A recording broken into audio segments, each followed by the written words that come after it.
I can safely say I'm actually, I don't know, pissed off living here. Grey all the time, raining, and now I've got a problem with the neighbours because one of the dogs, Jerry, jumped over the fence when I hair in my mouth. That's what happens with all these dogs. You end up having hairs in your food, hair in your mouth, hair on your clothes, hair everywhere. And I do brush them as well. But when 6 German Shepherds, or 5 of them, are molting, then you just can't escape the hair flying through the air. There's hair in the air as well. Yeah, but there was an incident where Jerry, the short-haired troublemaker, the German Shepherd that I have, he jumped over the fence, and recently I think they've rented their field to I don't know, shepherds, people who have lots of sheep, and then they, in the springtime slaughter them for whatever, for business. Must be about 1,000 sheep there or more. And so he jumped over, and he obviously he was playing around with the sheep. He's never seen sheep before, and the police arrived. I went there at night time. I said, Jerry, I was calling Jerry. It was only about 40 minutes, and I didn't realise he jumped over the fence. There was an angry lady in I think it was a Land Rover, and then 2 men came. The police were there, and I grabbed Jerry, and I was walking away, and then they said, no, stop. They had a light, and they said, is this your dog? Or, they give me grief, basically. The police weren't, but that woman was so, I don't know how to say it. I won't be allowed to say it on YouTube. It's not the B word. It's just she's just so annoying. She's going on about.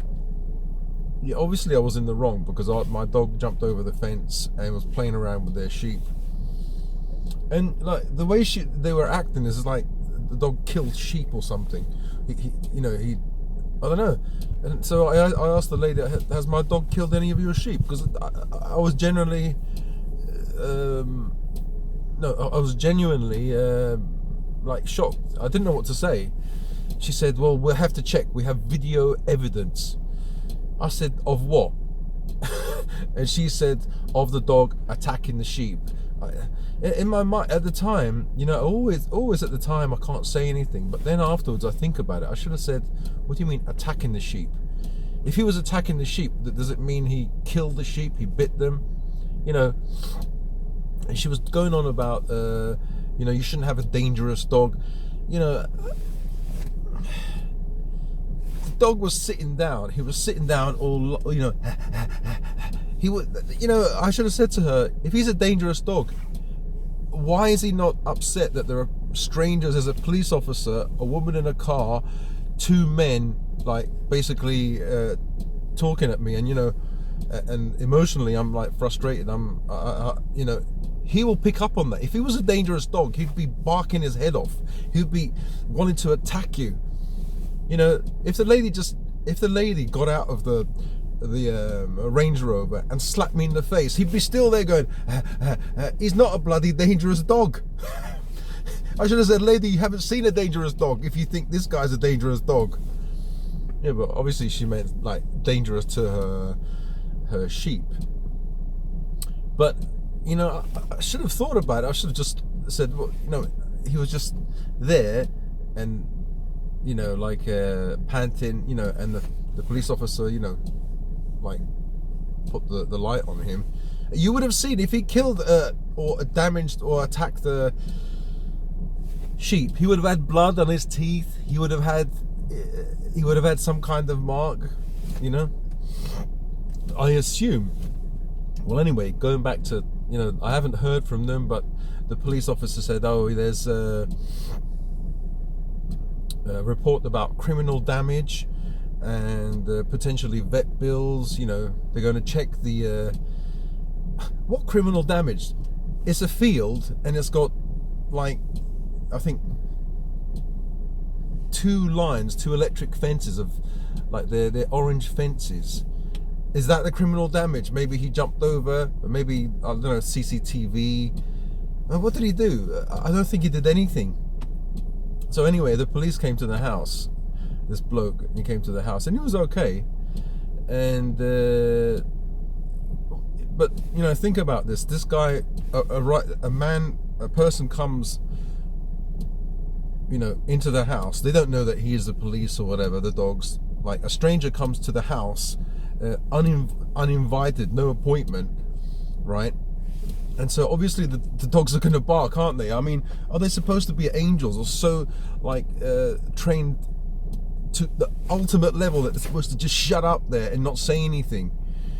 So what happened was, he arrived, he sat down, and then I put them all in the corridor. But I was kind of nervous, you know, and maybe the latch was not properly closed. So as he was leaving the front door, they all came round and he started barking at him because they'd never seen him, right? And he goes, he stepped and he goes, "Whoa!" like that. And I said, "Oh, it's okay." They didn't like attack him or anything like that. They just barked at him, and I stepped in front and I said, "Come on, babies, go inside." And they all went inside. So then he says, "Well, this changes everything." What the fuck are you talking about? It changes everything. You came to my house. What do you expect them to do? You're a stranger, a man in a black uniform. You know, they've never seen you before. They're supposed to bark at you.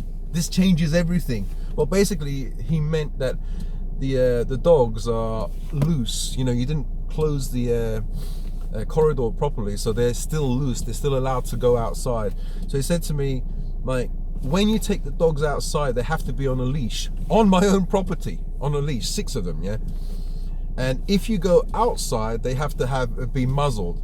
So, like, one dog just jumps over the fence and plays with the sheep. He didn't, you know, so far I haven't been, like, it's been, what was it, 2-3 weeks, and they do take a long time.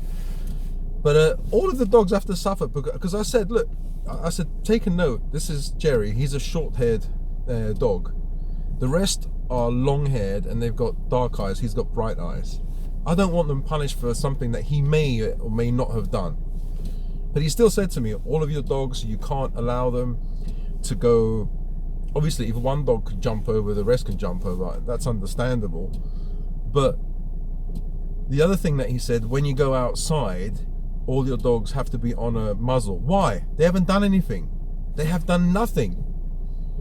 And yet they have to suffer. I have to put them on a muzzle. The police are sometimes worse than like those people that, you know, they got irate and angry. But I can understand. I'm in the wrong. I can't say anything. So at that time, I couldn't say anything to that lady.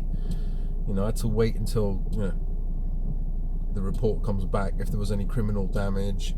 But now, I'm just coming out of my house, and there's a Land Rover there, just sitting there and looking at the house, and it pisses me off. I don't know if he's looking at the house, but why has he got his Land Rover there and basically pointing, like looking on the road? This is our road, and this is where the dogs might jump over. It pisses me off because the same Land Rover is the, I think is the warden, you know, and one of the blokes that was that night, he was saying, because he's a worker that works for people on that land. He said, "Oh, if the ranger was here, your dog would have been shot." Man, I was so pissed off. I had to like hold. I know it's right that he probably would have been shot, but it's not fair because my next door neighbor passed away. Was it 2 years ago, I think? And now, like, he's got lots of land and they're renting it out, and he has workers there. He has a female German Shepherd, and she used to go wandering around to neighbors' houses. Nobody shot her, you know. But now, of course, they've got lots of like sheep there. It's only been recently, a month, and yeah, the ranger, you know, may shoot your dog. I should have said, look, be careful. Don't, you know, that ranger with his little toy. Don't make sure he doesn't point his toy in the direction of my house, because I've got little children and my dogs. Bollocks. I just don't like staying in this place anymore. Surrounded by, I don't know, crazy people. They're not even friendly. The next door neighbors, I did help them once. I gave them well, not the next door neighbor, but the family, I gave them lots of quints and nothing. You don't get anything back like a Christmas card or anything. I've given quints to everybody. There's only one guy, the Scottish guy, that's really nice. He's given us a Christmas card, and it's nice when you do something and you at least get some small thing back. I don't like these people around here. They're nice, but they're as cold as bloody ice. And as soon as something happens, call the fucking police. I mean, we're neighbours. Why don't you just come and tell me, look? And the stupid woman she doesn't even know that I live next door, because she just rents the field.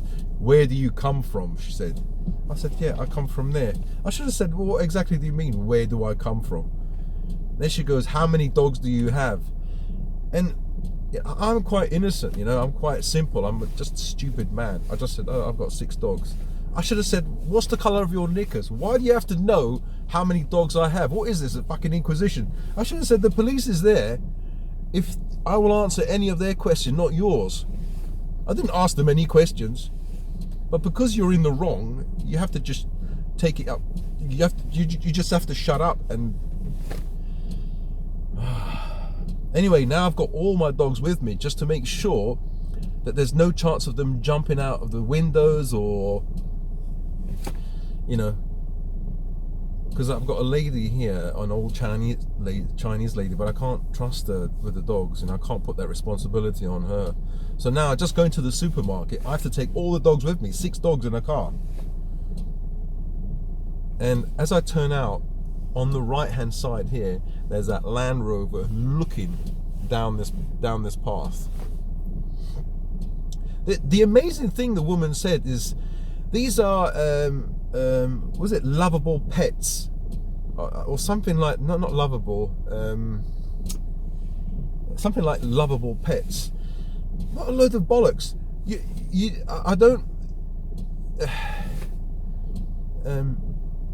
I don't know of any pet, like a dog or a cat, that you have and you knowingly you're going to feed them and then put them to slaughter for lots of money, because you've got 1,000 or maybe even more, maybe 2,000. That's why they're guarding their investment.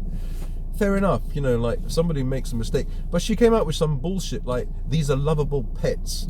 Are lovable pets. Yeah, lovable pets that you're going to send to slaughter for money. That's bollocks. You don't love them. You don't love an animal that you're going to send to slaughter. Yeah, fair enough. Like, I made a mistake, so the onus is on me to fix that and to shut up. Okay, but don't come out with bullshit. These are lovable pets. It doesn't, in my mind, it doesn't make sense. So I had to deal with these people. I had to shut up. One guy was saying, yeah, if 15 minutes later the warden, the ranger, like Texas Ranger or whatever, was there, he would have shot your dog. The other one saying they're lovable pets, asking me all these questions. Where are you from? How many dogs do you have? And I just said, I'm sorry, all these sheep just came about like recently, and like for 5 years we've been here, I didn't have to really worry. She said, well, that doesn't excuse that your dog shouldn't be outside your own property. I thought, I would have given her some lip if only I was in the right, but I was in the wrong. I couldn't bloody say anything. When you're in the wrong, you have to just take it. If people are angry, you have to take it, because if you were in their position, you might give that person some grief as well. So when you're in the wrong, what can you say? You just have to just shut up. I'm still waiting on the police to see what happens. But the police aren't friendly as well. They say your dog should be trained. How many owners have really like super obedient trained dogs? You know, how many? You know, not many. I don't think many have really trained dogs. You know, are really trained. You know, so yeah, I know they should be trained. Okay, but the only reason they should be trained is because they're big dogs. But many of these small dogs, they're not trained. They're not trained to sit. They're not trained to like to completely shut up when you go outside. They don't go nuts. You know, they're not perfect dogs. You know, a dog is a dog, and every dog has, you know, their own character. Obviously, if you don't train them, then anyway, yeah, I just hate it. Like, I'm gonna come out of my drive here, turn left. When I look inside my wing mirror, there's a fucking Range Rover sitting there. It's like surveillance. Like, if one of my dogs goes over, and I'm not exaggerating because that Range Rover wasn't there before, and I know the guy in the Range Rover has a fucking gun. This is bollocks, you know. If this was in Sicily, he has a gun, I'd fucking get a gun myself and protect myself. But you can't do that here. You have to have a firearms license. But because, you know, I've had like depression for 30 years, I don't think I'll be able to get a firearms license. But if this was in Sicily, yeah, I doubt if someone will get away with like bullying you like this. Or it's not bullying, but you know, we're the outsiders. Like, we've only been here for 5 years, and these guys have been here for, I don't know, a lot longer. And they've got land in front of us, behind us, to the right. They've got this guy's got a little bit of land, but he works for them as well. On the left-hand side, they've got lots of land. That's where they've got all the sheep. So you feel like you're cornered. You know, and I wanted to live in a place where there's not many people, so you've got a buffer zone. Well, anyway.